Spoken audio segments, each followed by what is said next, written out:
I think most of you know me, but not all. I'm Jenny Brockpoller. I'm the director of the Ames Community Arts Council. We do these gatherings every month. We took a small break when COVID started, but we've actually had a really good luck doing these virtually. So thank you all for joining us in this new format. We'll go live again as soon as we can, but we're going to be safe about it. So it'll probably be through summer, early fall before we gather in person. But again, this has been working well, so I'm not going to complain, but I'm not going to waste any more time. I'm going to turn over to today's guest. We have Jennifer Drinkwater, visual artist, ISU professor, community builder, awesome person, one of the first people to welcome me into the art scene in Ames. So I'm really excited to host her today. And without further ado, Jen, are you ready? I'm ready. Hi, everybody. It's nice to see tiny little faces and lots of names. This is way more people than I could fit into my studio, so this works out great. If we actually had it in my studio, there'd be like 6 of us. That'd be about it. I mentioned to some of you who came on, this is like, I'm in the office of the College of Design or in the basement, and so this is a fake, background of my studio, which the photo is in. It makes it look a lot neater than it actually is in total disarray because I'm trying to get work together for the Octagon that installs on Thursday. So it's just stuff everywhere. But so glad y'all are here. This will be fairly informal. I am going to show you a PowerPoint, so I guess not super informal, but feel free to pop on with questions as they come up. If I'm sharing my screen, I probably won't be able to see the chat. So if you want to just speak, that's fine, or you can save up questions for the end. I'll probably chat for about 20-ish, 25 minutes. And then the rest of the time can be talking shop, having a conversation, questions, whatever. So anyway, does anybody have any questions right off the bat? No? Okay. I'm going to share my screen. And I hope everybody can see that. Awesome. Okay.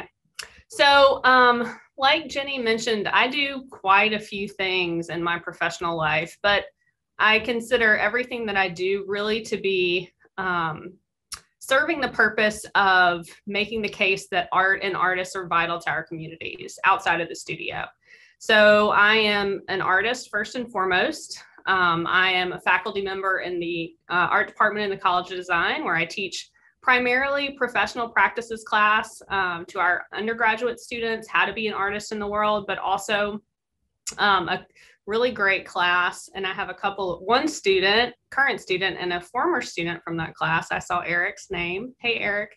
And it's a community and arts class. So it's called Seeing, Making, Doing, Art and Community. And it teaches students how to think about creativity as a vehicle for making community and quality of life better.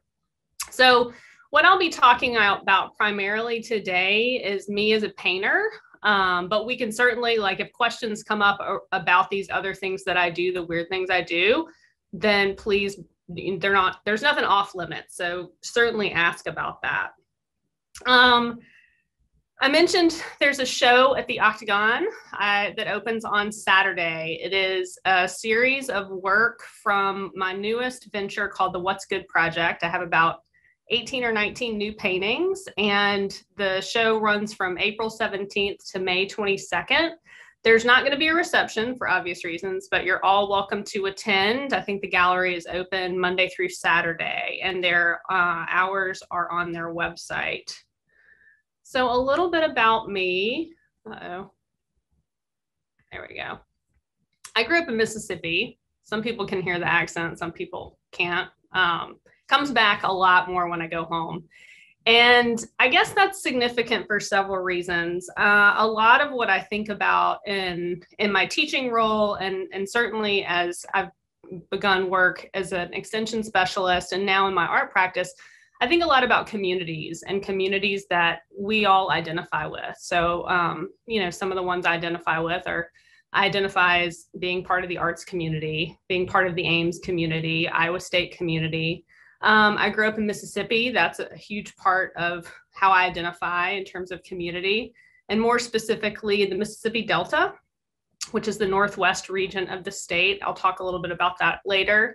And another important factor of my childhood and background that plays a big role in how I see the world is I grew up to predominantly pretty progressive, liberal, white parents in Mississippi. So that was a bit unusual. And these are, both my parents come from like 6th and 7th generation Mississippi families. So it's not like, you know, they grew up on a coast and moved to Mississippi. So that is a really important part of who I am. And both my parents are storytellers in their own way. My dad is a lawyer, but is one of the best storytellers I've ever met. He cracks himself up and claps when he laughs while he's storytelling, which is really, really funny to watch. And my mother is a journalist and a writer. And so storytelling and stories have been a part of my life for as long as I can remember. I was an anthropology major in college, actually. I got a double major, a BA in studio art with an emphasis in painting, and then a degree in cultural anthropology. And those things didn't really collide until I got to grad school. And I started thinking about how we use art and how art is a reflection of who we are culturally, politically, economically. And so this painting is actually part of a series that I did in Ames in 2014 for a series called Surveillance. But I feel like it's also kind of symbolic of how I look at the world, as sort of like from the outside in a lot of ways. I'm always kind of like watching my own behavior, watching other people's behavior, not in a creepy way. I mean, hopefully anyway, but more in just a really curious way. Like what, you know, how do we act, and how are the ways that we act reflective of things that are important to us? So I'm going to talk a little bit about a project that precluded the What's Good project to kind of give you, I guess, insight in how that started. So in 2017 or 16, actually, maybe it was 15, I can't remember. I was invited by the then chair of the art department in Millsaps College in Jackson, Mississippi, which is my hometown, to do a community-based art project. I had started my role as an extension specialist, and people were really cool and interested about like, what does that mean, community art? So this woman, Sandra Murchison, said, "Hey, come and do an exhibition in our gallery." And you know, I don't know if you know this, but we don't live anywhere near Mississippi, so that was a little bit of a challenge, is to figure out, how do I do a project in a state that I don't live in anymore, you know, in a way that's ethical and not surface. So I thought about it, and I decided to do an interactive painting project. And painting was something that I started doing kind of in an interactive way in grad school. Anybody who knows me well knows I'm fairly extroverted. And so it's kind of natural that I get my energy from people. So my paintings also get their energy from other people physically. And so I started creating paintings in a way that you could touch the paintings. I created magnetic paintings where you could rearrange compositions on a surface. Paintings that had compartments in them where you can open and close, with the idea of like, meaning isn't static and the viewer becomes a participant, and that is important in the meaning.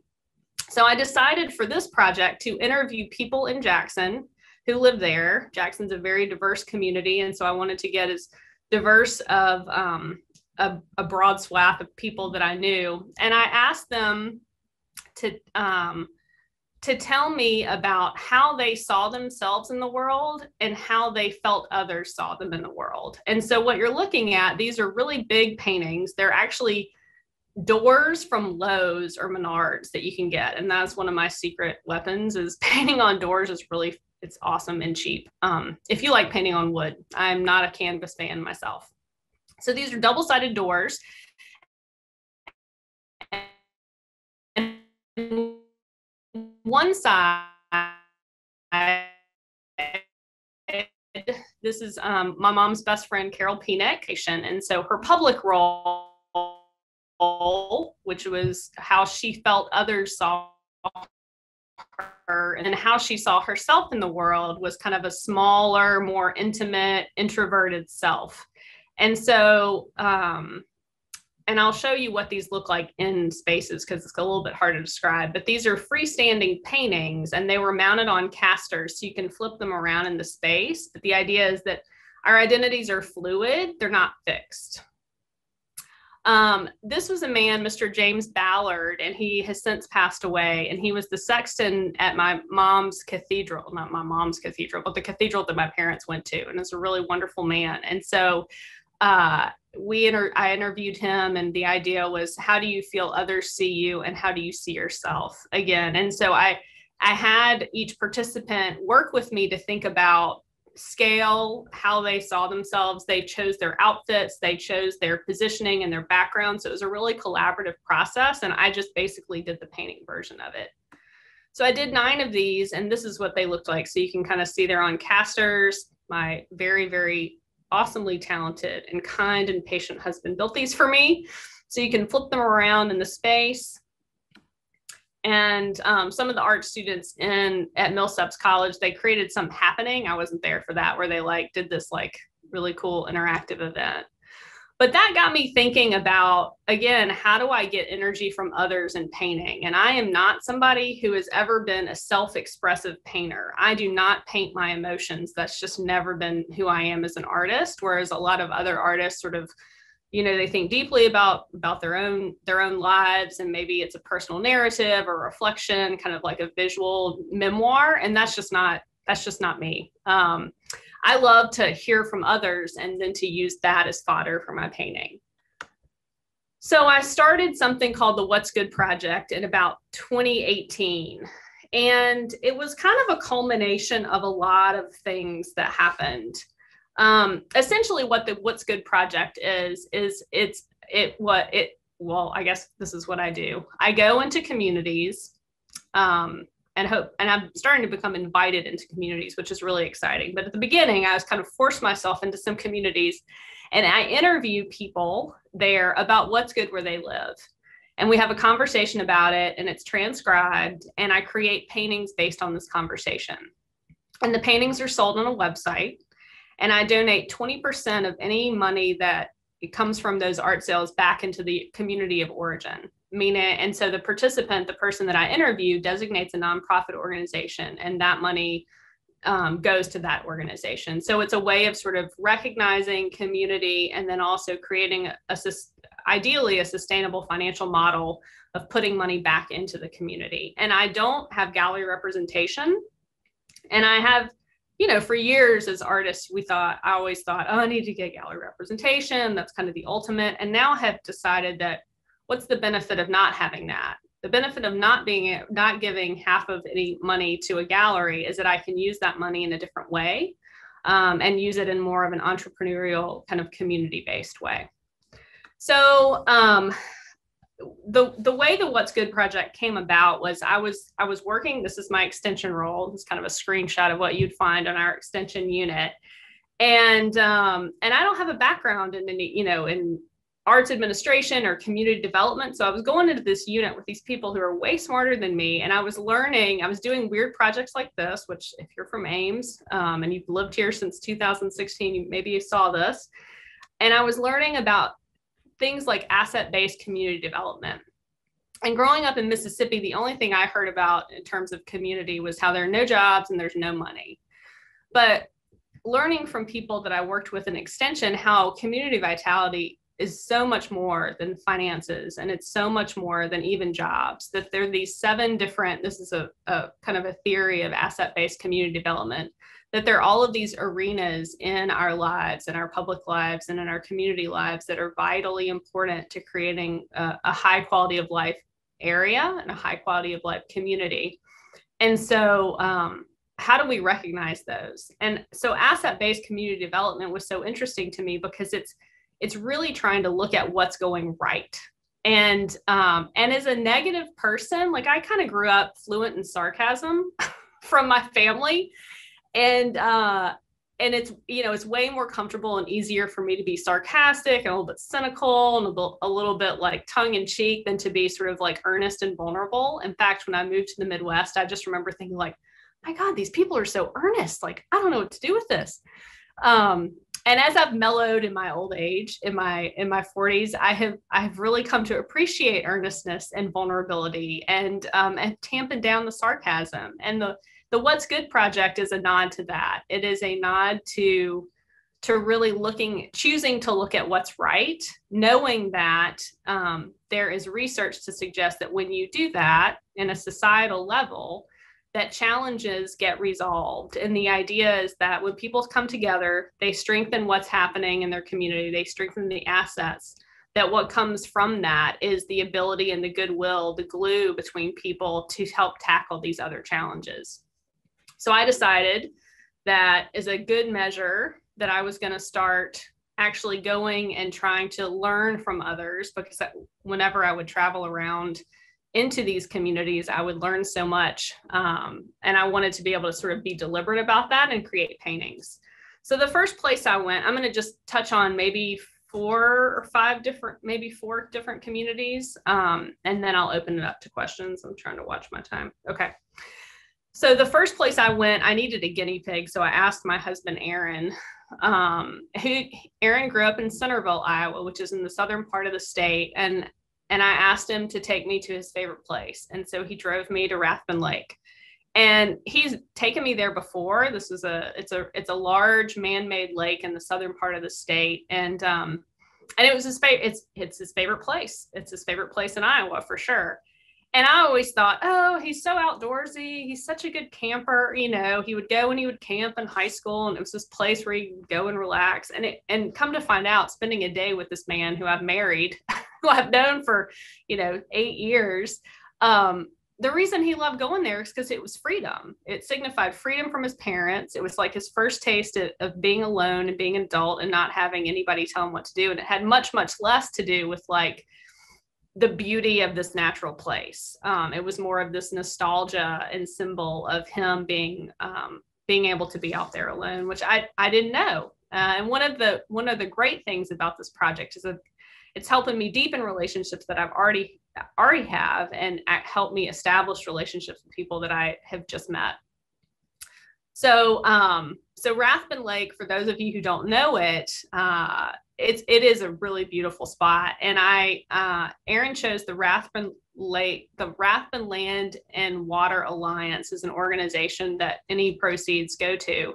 And they're a really wonderful nonprofit. And again, y'all are Iowans, so you're familiar with this. Like, we don't have the best water quality. We're not known for our good water quality in the state. But this nonprofit organization has been partnering with farmers and landowners and local civic leaders to really address some of the water quality issues. I think I found some statistics from 2013, when they started implementing some of these practices, until 2017 or 18, the Iowa DNR basically recognized that they had decreased the sediment level in the lake, which apparently is really good to do. Is you don't want to have a lot of sediment. I did not know this, by 5-fold, and they decreased the phosphorus level by an extraordinary amount too. And it's a great story of people coming together to problem solve in a way that, we don't hear about those wins, or I wasn't aware of those wins at a state level. So as part of the the 20 Artists and 20 Parks project, that was a partnership between the Iowa Department of Natural Resources and the Iowa Arts Council. This was a project that was to celebrate the 100th anniversary of the Iowa State Parks. So each artist who was affiliated with this was assigned a state park. So I had the pleasure of meeting with Andy Place, who is the Pine Lake State Park Ranger. On an afternoon, he took me hiking, and we traipsed through the woods and just found all these really cool places. And Andy is an Iowa State alum, and he's basically like a de facto historian. Like, the guy is brilliant, knows all of this history. So he's telling me all these really cool stories about Pine Lake State Park. And I'm just going to show you two. In 2008 or 9, a massive storm came through the park and decimated 80% of the pine tree population in Pine Lake State Park. So the namesake of the park 80% of the tree population was gone in like 30 minutes. It was like the massive hailstorm. So you go and you see all of these dead trees. And I did not know this either, but those dead trees are, the technical term is they're called snags. But the benefit of the snag in leaving them up is that they house all of these wildlife populations. And so they provide these habitats for birds and other small woodland creatures to keep alive and to nurture their young. And so having that, you know, again, it's a great symbol of sort of the life cycle, and like what we as humans maybe see as ugly or sad or whatever is actually really beneficial to other populations. He also showed me these tiny little trees that were encased in these huge cages that did not look at all proportional to the size of the trees that they were protecting. And they're these tiny little pine tree saplings. And he said, do you know how old those are? And they're tiny. These were tiny. These were like 8 inches tall. And I thought, oh, like 3 months old. Again, not knowing anything. He was like, oh, those are 10 years old. They're 10-year-old saplings. And he told me about this woman who was a long-term volunteer of the park. She's a Pine Lake State Park volunteer. And she had noticed after this storm, these tiny little saplings that were growing up like along the bank of the trail. And so she got permission from the board of the park, which you need to do such things, to take these home. And she planted them in her yard for a decade and nursed them into like being little tree teenagers, and then brought them back to the park. And these were the descendants of a lot of the trees that had been killed in the storm. And I thought, my goodness, that is such an amazing story, and like what generosity. So a lot of these stories that I'm drawn to personally, and again, this goes back to kind of the Mississippi roots, I think, is not this idea of like being a Pollyanna and only focusing on positivity. It's actually looking at the people in our communities who are courageous, generous, standing up to injustice, looking at and doing and making the hard things happen. Those to me, that's the good that I see.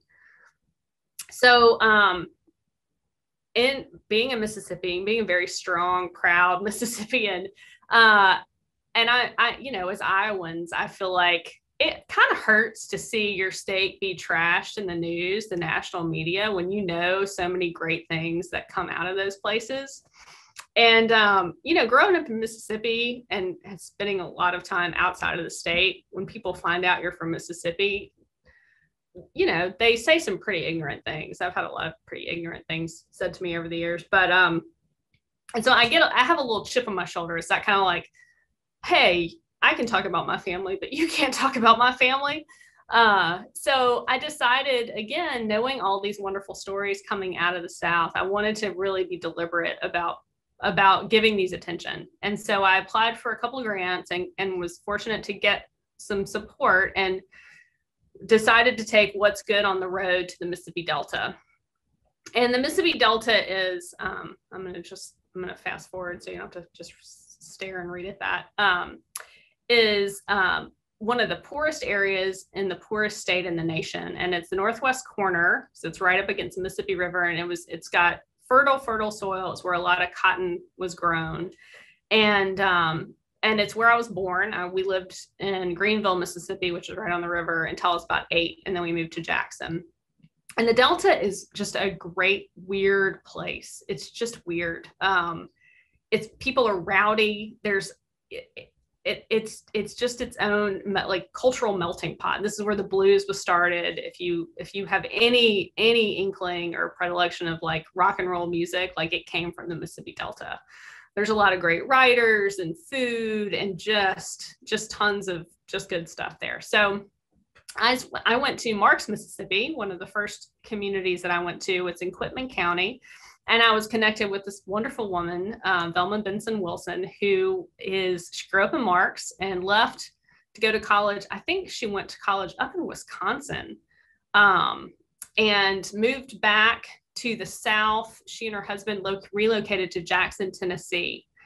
And she started working on a memoir about her mother called What's in the Water, Fanny Alexia Love, which is a great book. And so she started going back to her hometown in Marks, like in the like 2010, 2011, and started getting really kind of re-involved and reinvested in the community, commuting back and forth. So she wrote this book, and she's got a degree in social work, and has just a lot of helped her husband run his business, and started getting involved in kind of a community level. Well, they were so grateful to everything she had done in the community. They basically hired her to be she was the county administrator for Quitman County, even though she was like living still in Tennessee and commuting back and forth. And she's the current tourism and economic development director. So I got to spend an afternoon with her, and she told me all about Marks, Mississippi.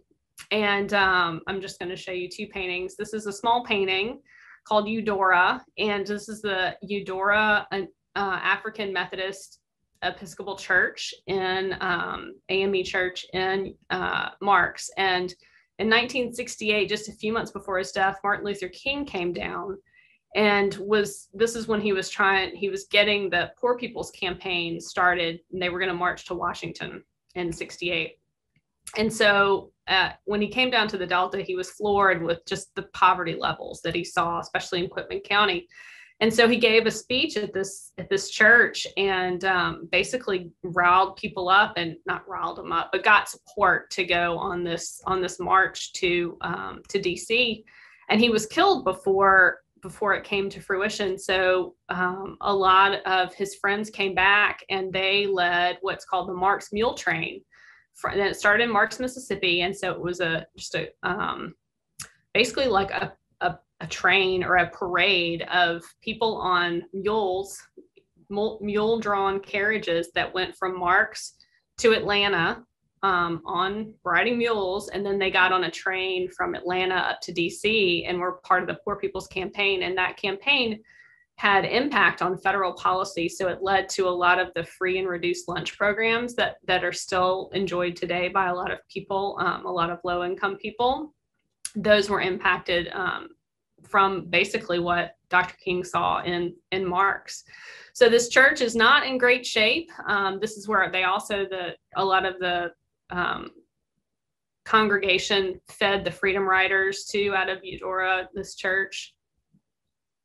One of the things that Miss Velma did, one of the first things she did when she came back and got re-involved into Marks, was she helped to get this Amtrak station basically approved. So Marks is actually a stop on the City of New Orleans like train line that goes from Chicago down to New Orleans. You can get off, you go to Memphis, and then you can go, it stops in Marks, and I think like maybe Vicksburg, and goes down to New Orleans. So you can actually get off there, and it's a tiny town. It's got like 1,800 people or something like that in Marks. But this is a huge economic boom for them, is just being able to like have a stop on the Amtrak. And there's a woman, I did not get to meet this woman, but her name, they called her Miss Cleo, and she was, I think, in her early 80s, and she was, like a lot of the community members, so thrilled to be able to have this train that she would show up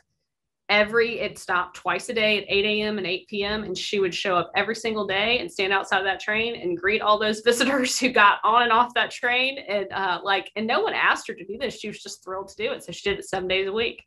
And so they have built a kind of a visitor center now in the community. And I think they've hired Miss Cleo, like officially. So she gets paid, which is nice. So Greenville is my hometown. It's where I was born and raised. It's right on the Mississippi River in between Memphis and New Orleans. And it was very cosmopolitan before the railroad. Like people would take the riverboat, they'd stop in Memphis, they'd stop in Greenville, they go down to New Orleans. And at one point, I think it was in the turn of the 20th century, Greenville has about, I think now it has about 25,000 people. Don't quote me on that. Probably look it up on Wikipedia right now and be like, no, you're wrong, 30,000. I don't know.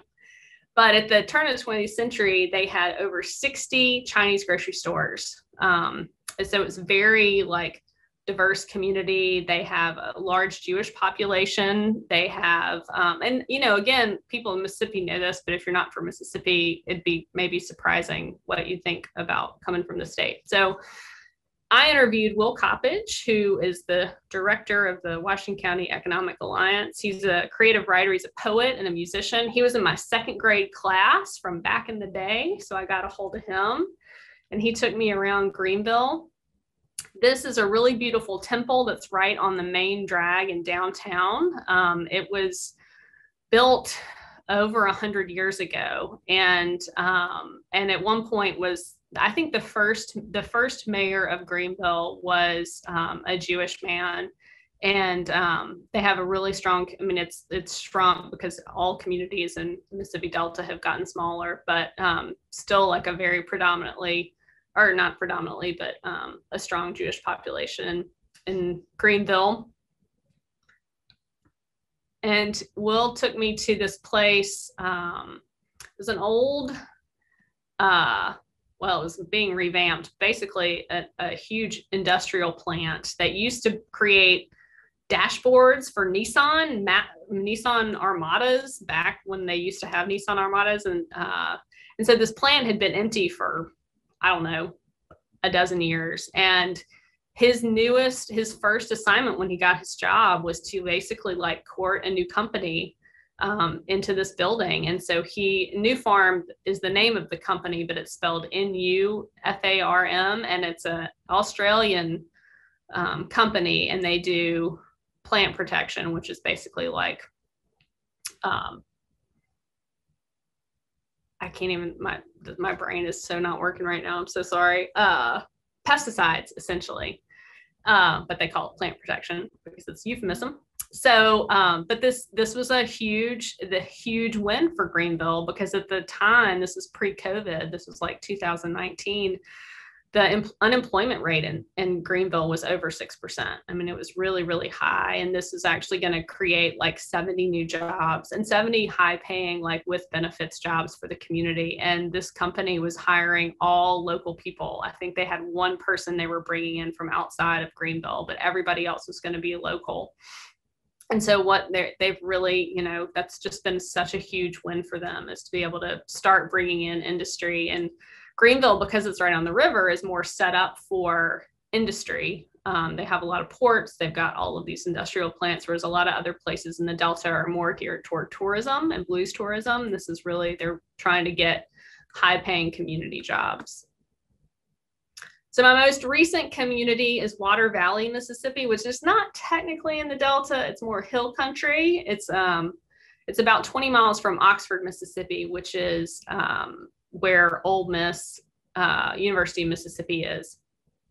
And I went there. My parents just moved to Oxford, Mississippi, and I went and met a couple of people there. And I had gone to Water Valley a couple of times. It's this cool little town. It's got about 3,000 people, and they have the only LBGT bookstore in the entire state in Water Valley. They have a record label. They had one of the first craft breweries in the state, in this town. And I was like, what is the deal? Why Water Valley? What's going on here? And so I met this really wonderful couple, and they invited me to their home. It was actually a political rally. And so when I was there, I met like 3 different people who did not move together, who like didn't know each other before, from the state of New York, who had retired and moved to Water Valley, Mississippi. And I thought, okay, this is weird. Something's going on. So I interviewed a woman named Dixie Scoville, and she was in her, mid 70s, and she's a retired writer and editor from Long Island. And she was one of the people who just decided, you know what, I'm retired. I'm going to move to Water Valley. And so I spent an afternoon with her, and she was just awesome telling me all of this. But basically, she took a road trip to Mississippi a few years into her retirement and ended up in Square Books, which is an awesome bookstore in Oxford, Mississippi, and essentially just said, and I quote, I could live in this room. Like, there's just something really wonderful about this space. And she described going back up to Long Island, living through another winter, and everything this was like during the Trump campaign. So it was like right after and I think it was right after the election, where she just decided she saw such polarity between, East Coast, West Coast, and other places in this, in the country, and thought, if I'm going to really understand what's happening politically, like I need to move somewhere different. I need to like move to a rural place and really be there for several years and get it. So she moved to Water Valley. And this painting right here, it's one of the newer paintings I've done. I really like it too. It's kind of crazy, but I really like it. It's of the North Mississippi Herald, which is a newspaper, just a little regional newspaper. And Dixie, when she came down, she decided to get to know the place. She was going to see if they'd hire her since she's a writer. And so she wrote a column every week, every 2 weeks for a few years, and just about being, a transplant. So she'd go and meet farmers and they'd take her on a ride on their combine and she'd write about it, and just get to know the place. And this is called Between the Ditches, because she talked about how language, when I asked her, like, what are the things that keep you here? And because she was honest. She was like, I don't know if I'm going to stay here. Like, the racism here is hard. Like there's stuff that makes this place really hard to live in, but the language and the landscape really are what kept her at that point. And she talked about a story, just the storytelling aspect, how people are so sort of self-deprecating and weird, and how she was having a drink with a woman and this woman was driving them back, and Dixie was a little worried about getting home, and this woman was like, don't worry, I can keep it between the ditches. So yeah, that just cracked me up. And this is a link to my website. So I'm just going to see if I can take us there. Can y'all see this, or is it still on PowerPoint? Remember, I can't hear you or see the chat. In PowerPoint. Still in PowerPoint. Okay, thank you. I'll just go back to the PowerPoint. Okay. So essentially, if you're interested, there are a lot more stories on, and it's whatsgoodproject.com. And you can read stories. I've got a blog. I write like once a week. But that is it. Here are lots of ways to get a hold of me if you're interested. I actually have a website that's jenniferdrinkwater.com, but I don't really update it all that much anymore. Most of my work is really the What's Good project. So I'm going to stop sharing and open it up to any questions or comments that anybody has. That's a lot of people. So fun. I have a question. This is Bob. Hey, Bob. Good to see you. Your paintings are quite beautiful, but I've noticed that in almost all of them, there are some whimsical colors and shapes in the skies. And when I first saw this, I can't say it was a distraction, but all of a sudden I just sort of didn't see it anymore because it was normal. But what inspires you to do that?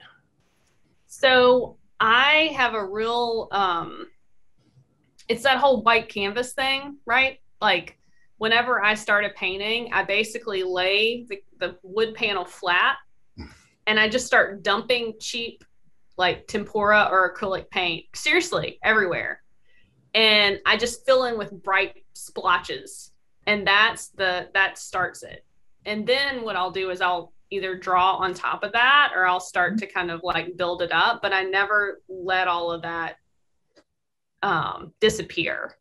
And I think I had two professors. I had an undergrad professor at Tulane and then a grad professor at East Carolina, and they both were really into underpaintings and had that sort of show through. And I think that just stuck. It's like, oh, that's what you do. And it's not. But I actually had somebody comment on Facebook last week or a couple weeks ago about it. They're like, basically that it was killing the illusion. But that, to me, that's the point. I mean, I like that it is an illusion. It's a painting. It's an illusion, right? So having that kind of the layers, and there's something about too, especially in Mississippi, there's this wildness underneath the surface, and it's good wildness and it's bad wildness. You know, it's like the best of us and the worst of us kind of culminates out of Mississippi, I think. And so having that shine through underneath is important for me. Does that make sense? Well, I find it quite delightful. Thank you. I think it adds an element of whimsy, of course, to your work. But now that I know a little bit more about it, I think it's a valid practice. Thanks. It's therapeutic for some reason. I don't know.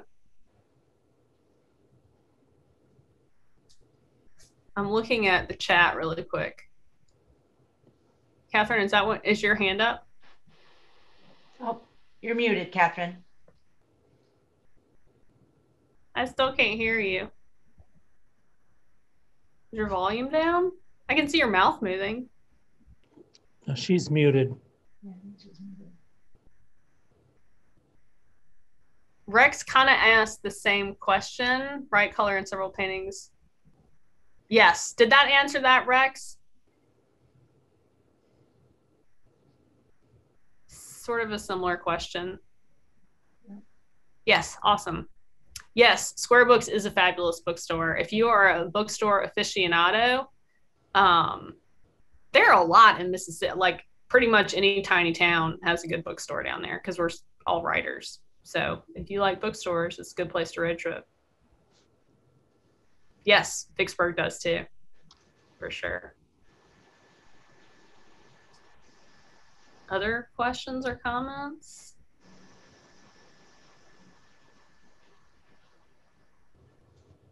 I have a question. What's the name of that class you teach at Iowa State again? It's called Seeing, Making, Doing, Art and Community. And it's always the spring semester. And when you're searching, what department is that under then? Is that under design? Yes, design studies. It's 546. Terry, I could put you on the spot and make you talk about it, but I won't do that. Jennifer, so now I'm a. Oh, whoops. Catherine's on. Okay. Okay. Now I'm unmuted. You're unmuted. And so my question was when you were tossing your practice of tossing all the colors on, but then when you went to do the painting, I Could Live There, then instead you sketched and added whichever colors. And so why did you approach that in a restrained way as far as using the sketching and just those few colors to start with? And that's a great question, because that, to be perfectly honest, that interior scared the crap out of me. It is like was so complex. It was so complex. And I'm usually do exteriors, but all of the like crazy perspectival lines, I thought, you got to rein this in, Jennifer. If you go crazy, there's no coming back. So right. So you added crazy. I did. I had to, because otherwise, I mean, it was like so. And it took me that was one of the longer paintings that I've done. It took me a lot longer than like a landscape. There and I thought when I looked at your first sketch, it was like a Paul Klee, as far as marking out the space, the depth, and then a lot of your paintings provide verticals in different places. Verticals and horizontals, and like a scaffolding of this is what the space is here. And so especially for that, then I just thought it was interesting that your first colors were, a yellow and So what made you go to yellow and, what made you go to those first couple of colors of yellow? And you had a big... I don't know, honestly. I don't know. Because they were strange. They were strange. I don't know that, I think that particular painting, I wanted to keep it light so I wouldn't lose all those lines, Yes, the guidelines, yes. Yeah. And so the yellow, it's like I tend to work complementary-ish, but a lot of it's, to be honest, Catherine, a lot of it's intuitive. Like I wish that I had, wish I could tell you some really deep things, but a lot of it's just loud music and like, oh, this seems like a great idea. Dump this right here. Well, and what's the best thing in that painting you got rid of? A part where you were like, oh, I wish but now you're not right anymore. Now you got to go. I don't know. That's a good question too. I had a grad professor who really tried to get me to tone color down, like in a big way. Real, like lots of conversations about, do you really need that bright blue? Do you really need that red? So, so I've been really trying to like less is more, but sometimes, you know, more is more. It's fine. You know, Exactly. I feel like Mark had a question. Well, Yes. more of a comment than a question. As a longtime Iowan, about 3 years ago, I finally got down to Mississippi. It was like number 48 on my list of states. And I had a friend move down there. She now works for a brick company in near Oxford. And I really experienced one of the most intense experiences in my life down there when I was visiting. I ended up spending an afternoon at a Black Baptist church in Oxford, celebrating a dedication of a monument to the last known lynching victim in Lafayette County. Mm-hmm. And the family members of that person were there and shared with the congregation. And there's this depth of sorrow and pain, and there's this incredible depth of sharing and joy. And it's not something you typically run into in Iowa. It's a really different world. And after doing that, then I headed west to the Delta and then up to Memphis and tried to celebrate some of the Martin Luther King things there at the, I can't think of the name of the Lorraine hotel there. Yeah. Yeah. So it was it had a big impression on me to visit Mississippi, and I'd really love to go back. You should. Was that part of the Equal Justice Institute or initiative, the lynching memorial? Do you know? No, it was something initiated by the county. Oh, okay. Because there's a new, well, a few years old now, monument. It's in Montgomery, and it's called it's the Equal Justice Initiative. But it's a lynching memorial, and I think they work with counties around the South to try. They may have been involved with it, but I believe the driving force behind it was from the county government. Yeah. Yeah, that's cool. I mean, it's horrible, but it's cool. It's cool that you went and that you participated in all of that. And that bookstore, that Square Books, is really an amazing place. It really is. I mean, Prairie Lights in Iowa City is great, but Square Books is pretty great. Let's see. I'm looking at the chat too.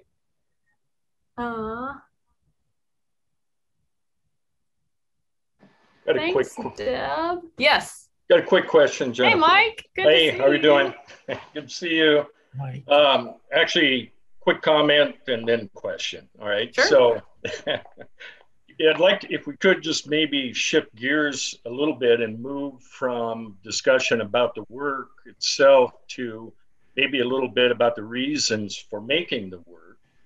And so here's my comment that what I see you doing is really moving beyond what we normally associate with the traditional role of the artist, and even going beyond an artist who is active in the community or community arts organizer, which I know is part of your other role, but you seem to be embracing, or at least right on the edge maybe of something even bigger than that. And I know you'll know what I'm talking about, and that's as an interdisciplinary type of artist, right? So, and when I say that, you've already explained to us in some of your work where you're consulting with conservation people, scientists, economic developers, just a kind of a multitude of different personalities and different professions, and that you kind of synthesize that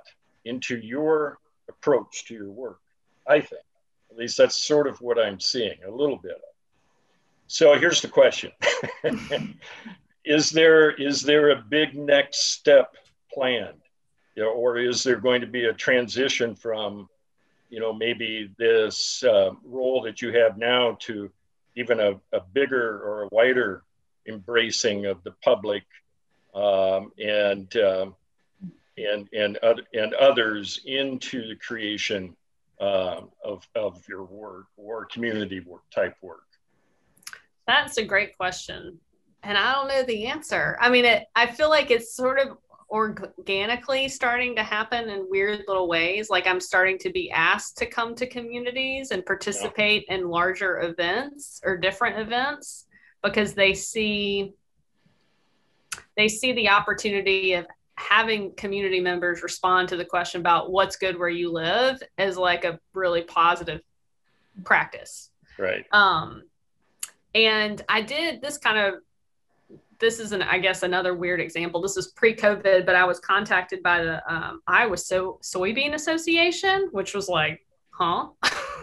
I don't know anything about soybeans, but it was their it was like a water quality division, and I don't know, I think they read some article about the What's Good project, but essentially what they were trying to do was to encourage soybean farmers in the state to embody better water farming practices to create better water quality.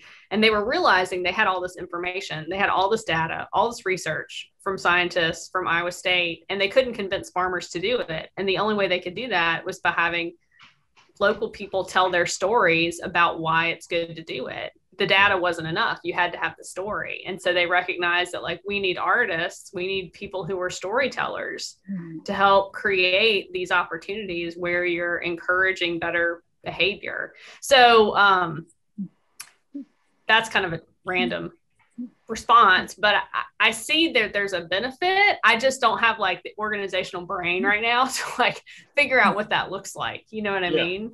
Yeah. But I think it seems to me you're already embracing that ethic of moving beyond an artist who makes things, paintings in your case, to someone who's equally interested in making things happen. Yes. And in this case, a community.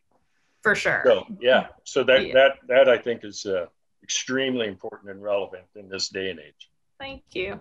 Well, I did have a lot of I was hemming and hawing of going to grad school back in my 20s because I was like, and this is going to sound weird saying it to a bunch of other artists and art people, but like it felt self-indulgent to go get a painting degree. Like, what is that going to do? How's that going to help anybody? You know?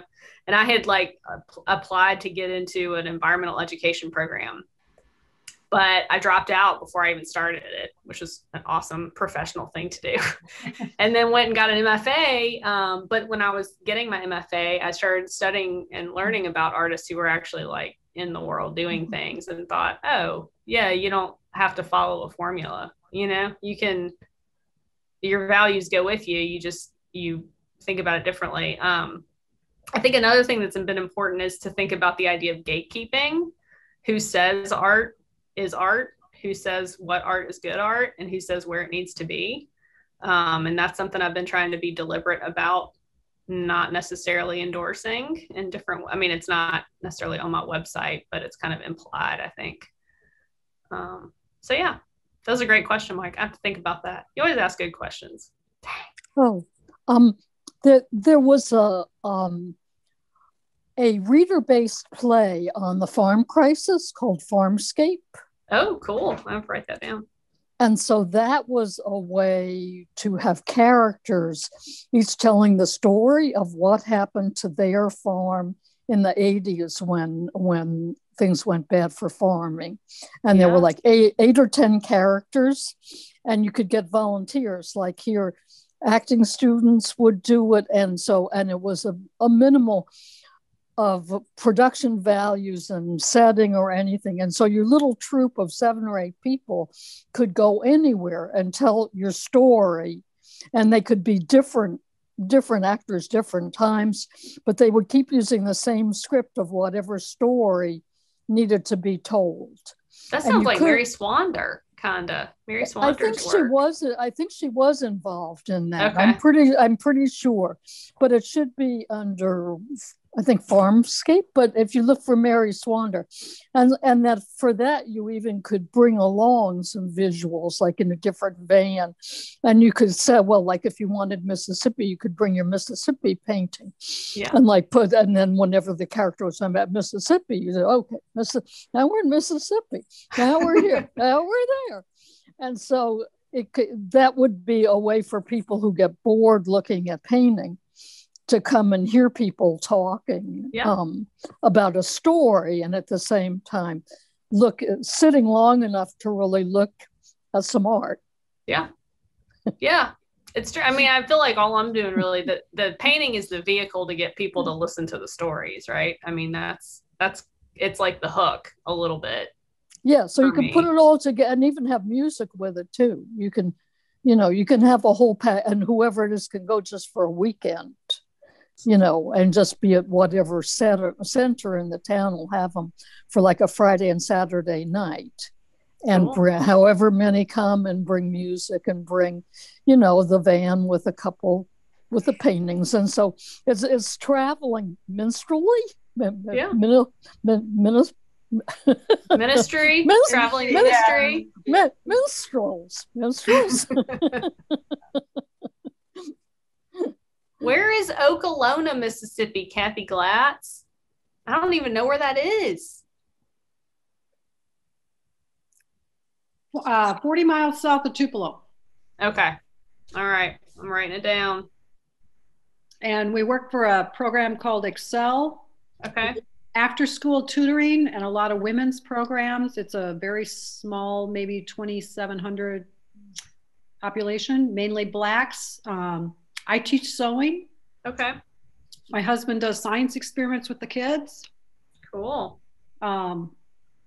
There's a Hispanic population close by as well. Great. I'm gonna have to check it out. Thank you.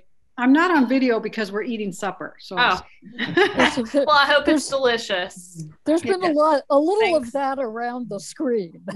The magic of a Zoom meeting. I know. Right. I have a question, Jennifer. Yeah. It might be more of a design context, I suppose, but sure. When you're trying to create more like strong community ties, do you think it's more dependent on being able to provide a space that responds more to the community and the context of the history of the people in the area that creates an integral space or like exhibit? Or is it the people more dependent on people who are already willing to come together and be involved in the community almost regardless of like what you provide to them that would create more strong community ties? Oh, that's a really good question. Nice, Harry. So the question is it the people first or the space first, right? Mm-hmm. Is that what you're saying? Okay. Which inspires the other, I guess. I think it's both. Mm-hmm. I think the people are more important than the space, but I think the space can help cultivate the goodwill for the people. You know what I mean? Like you can have an awesome space, but if you don't have anybody showing up, like you got to have at least a couple of people to kind of pull it together. Space without people is basically useless. Yeah, that does make sense. Yeah. Hey, yeah. Harrison, did you keep track when they were doing Intertwine? Because that was either using alluvial and then you could drink and play games in between or it was downtown at an art center. And so either place, but while you were knitting or talking, you could be talking, eating, looking around, come back, knit, talk more, get to know people who weren't your usual people, who just dropped in that case, to knit a little or whatever. Yeah. So both of those turned out to be really great places to go hang out and work on something. Mm-hmm. Yeah, but I do and think... so other towns wouldn't other towns have breweries and probably breweries and art centers? Probably. Yeah, I do think the people are more important than the space. Mm-hmm. I think. I don't know. What do other people think? Yeah. Well, and the main people in Intertwine were always there. So that was you didn't go and say, well, this is being produced by Jennifer Drinkwater. It was like, here she is. Yeah. I think every town has a space. You just can't have a preconceived notion about what that space might be. Yes. Some towns might feel strongly about gathering in a library. Other people might be more comfortable in the bar. Some communities may gather in a park, and you have to meet them where they want to be. That is huge. Yeah. Well, like there are little towns that have wooden structures and use them for Saturday market. And so Saturday, that's where everybody's selling vegetables and fruit. And so lots of little towns have. And then on Sunday, I don't know that anything special. Yeah, I think that's a really good point, is meeting people where they're at and not being like, oh, I have this awesome space, I'm inviting you, and I'm insulted that you didn't show up to my awesome space. I think it's going to spaces that people already go to and feel comfortable at. Right. Maybe biking centers. Yeah. Every time. Thanks, everybody. I appreciate everybody for. Well, I'm just looking at the chat. You're going. Okay. Jennifer, I have Bob again. Yeah. A general question. Sure.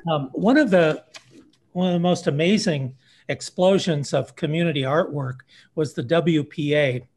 And it looks like that our federal government may pass another infrastructure bill that could put some money to local artists, local artisans, some nationwide coordinated art projects. As artists, has anyone here heard if that is going to be part of this infrastructure bill? And if it's not, we certainly as artists should be making sure that some money comes down to local art. I have not heard, but I don't know, but other people may have heard. I'm like you, Bob. I've heard talk of it casually, but I don't know if it's actually shown up in anywhere on the political forum. But I can certainly do some looking, because you're right. That's where real rebirth happens. We all know that.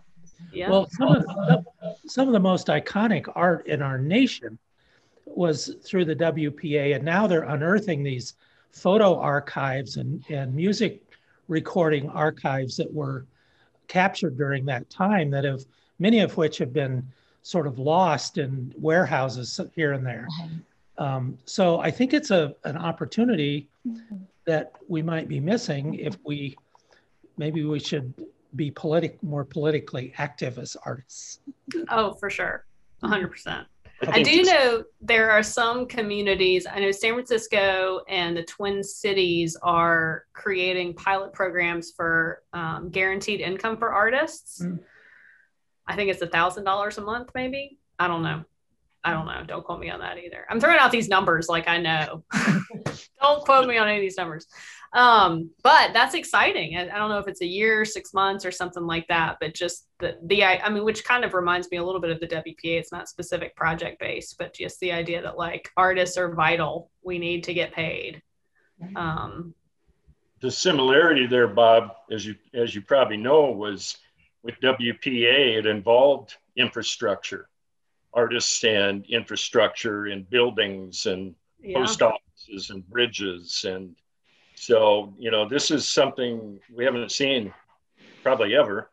And yeah, I think there is an opportunity, but it is going to take artists to express their voice about maybe the possible integration again, of some of those ideas.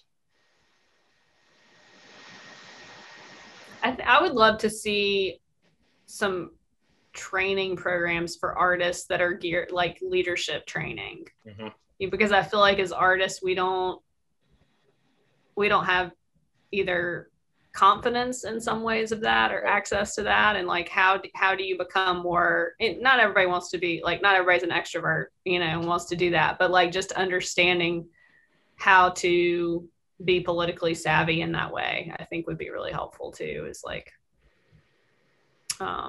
there's professional development training, so why not leadership trainings too? Leadership and becoming a political voice.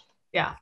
I thought one of the really impressive things that came out of the Business of Art conference, at least for me, was the discussion around the idea that artists are creative problem solvers and belong in a broader context of places where problems need to be solved. For sure. Totally agree.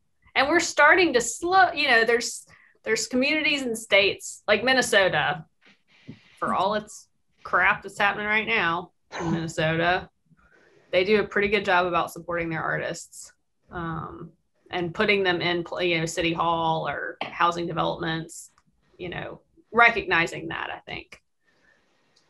Iowa has I really admire the Iowa Arts Council. I feel like they do a lot with a little. I feel like just like the Ames Community Arts Council, like y'all, you know, people, like we're good for shoestring budgets, but we need more support. We need more resources for sure. Loaves and fishes. Yes. That's what we do. That's right. That's right. I love Jennifer Knox's comments. They're just little zingers throwing in here. Yeah, I know, right? Can we, like, I'd like to ask Kyle how she's doing with her painting, with the 1 mark for each person. Remember the painting you were showing us in January? Oh, yeah. It's still in process. I'm up to 3 panels, and I have probably 200,000 dots so far. Good. And you stopped marking the dots after Biden was sworn in? Correct. Yeah. The total number of dots will be 407. Oh, shit. I can't remember. I've got it written down. I'm tired. Sorry. I think it's 407,345. And that was from when COVID first hit to the day Trump walked out of the White House. And the title will be Trump. Thanks, Alicia. 407,345. And I just thought of another traveling kind of play, because Matt and I both went to Forest City to get his last COVID shot. And so I thought, you know, each time we went, it was like, oh, COVID tourism. We never would have met these people. We never would have seen. So it could be like 8 or 10 people each telling the story of where they went to get their COVID shot, how far, you know, how happy they were, you know, and then also with COVID art to, you know, to go with the COVID shots. and it would be like a celebration of how we all were smarter and healthier because we hung in there. The bright side of COVID. That's right. Right. It's travel and traveling. adventure. Yeah. Travel and adventure. I will say that's one of the most fun parts about Extension is going to communities all over the state that, you know, a lot of my colleagues who are campus based don't have that opportunity as much. It's really fun. Have you been to all the counties? I have not, but it's on my list of things to do. I should count and see how many. Well, when COVID started, I was like, I'm going to go to a different park in every state and hike with my dog. And I have made like 15. I need to go to more. But weather's getting nice, so that's good. Yeah. Yes. Winnebago is great. And where do we go? Forest City was really cool. There's a lot. Iowa's really beautiful. It's very beautiful. That really town great. is like old Iowa once again. You know, the little wood painted white houses and all the bricks, and you know, and you could have your picture taken. There's a Union soldier made out of zinc in front of the county courthouse, so you could stand next to the Union soldier with the Mississippi. And we don't have Union soldiers in the Mississippi. That's not who we have. So, well, if you go to Forest City, you could find a Union soldier out front. That would be unique. That would be That's so funny. Thanks, Bob. Right. Thanks, Deb. Yeah. Before we start to lose everyone, because I know we're getting past the hour. Thank you so much, Jennifer. I just want to throw in, if she said it at the beginning, but again, a show is opening at the Octagon. The What's Good Project, People, Places, and Paintings will be at the Octagon Center for the Arts from Saturday, April 17th through May 22nd. Go early so you can go often, is what we like to say. They're open 10 a.m. to 5:30, Monday through Friday, and Saturday also 10 to 5. Masks and social distancing are requested. So they're being really careful to make sure people stay safe in their space.